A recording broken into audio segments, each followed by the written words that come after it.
Have you ever wondered how to keep your Smartsheet organized and efficient even when projects get more complex? Well, today we're diving into a tool that just might save the day, and it's called the Helper column. Hey everybody, welcome to The Practical Place where project management meets real life. I'm Ryan Holguin, a certified project management professional, and if you're a young and aspiring project manager who is looking to grow in their abilities every day, I would encourage you to hit that subscribe button because that is what we want to do here at The Practical Place. But enough about that, we're going to jump on over to my screen where I'm going to do a quick walkthrough of how to use a helper column, so let's get into it. Okay, so as you can see, I have what is called a roll-up sheet pulled up right now, and this type of scenario is actually something that I currently use in my job. And so minus the data that you see here, this is an actual practice that I implement in my job. So this isn't something that I'm just pulling in theory and trying to teach you about, but this is a real life scenario that I'm using. Basically what the task is here is that we have a list of product launches and we have a column of the original launch date. So when the product was originally scheduled to launch. But with a lot of unforeseen risk and things that have come up, we've had to move those dates. So we've got 5 projects here where the dates had to move. And so basically what I've been asked is, hey Ryan, can you come up with a list or a report for us of all the projects that have moved over to 2025? This is only 5 products that you're looking at right here, but imagine if this were 50 or 30 or something like that you're having to manage year over year. It could be pretty annoying and not very fun to go through everything to figure out which projects and compare dates that have moved into another time frame that they're looking for. So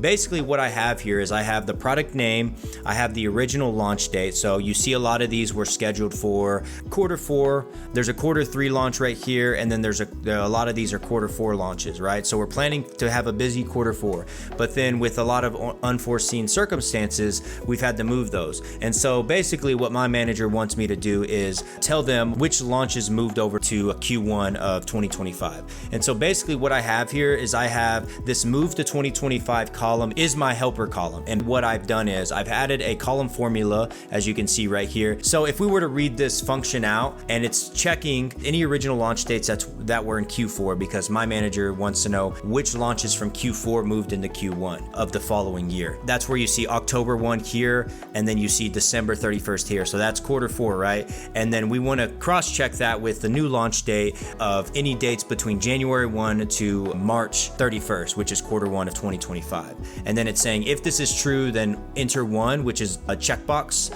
So in Smartsheets, if you enter a 1, instead of clicking on a checkbox, if you just enter a 1 and enter, it's going to check the box. So it's saying if this is true, check the box, and if it's not true, leave it blank. I've made that into a column formula, and so now I don't even have to worry about it. So let's just test this if we want. So let me change this date to, I'm going to move it outside of Q1. Let's just say April. So as you can see, it unchecked the box because it moved out of Q1 of 2025. Let's move it back over to Q1 of 2025, and then I'm going to save this sheet. And basically what do I do now? Well, my manager asked for a report, so I'm going to hit Control Tab and go over to the report that I created. And as you can see, I have a report and its launches moved to 2025. So if I go right back, you can see I'm looking for these 3 right here, Alpha, Beta, Gamma, and then Epsilon is the other one. So we are not expecting to see Delta on the report. So if I tab back over, we see all of those except Delta. And here's the beautiful thing about the helper column is the reason it comes into play is whenever you create this report and you want to add a filter. So basically I'm pulling from that one roll-up sheet, as you can see here. You have this roll-up sheet, and then I've selected the columns I want to display to my manager in this report, and then I find the helper column for my filter, and I go to the move to 2025 column here. I want to say is checked. As you can see, that's what it's pulled up. So if I wanted to say is unchecked, it's going to pull up Delta, because that's the only one that's not in 2025.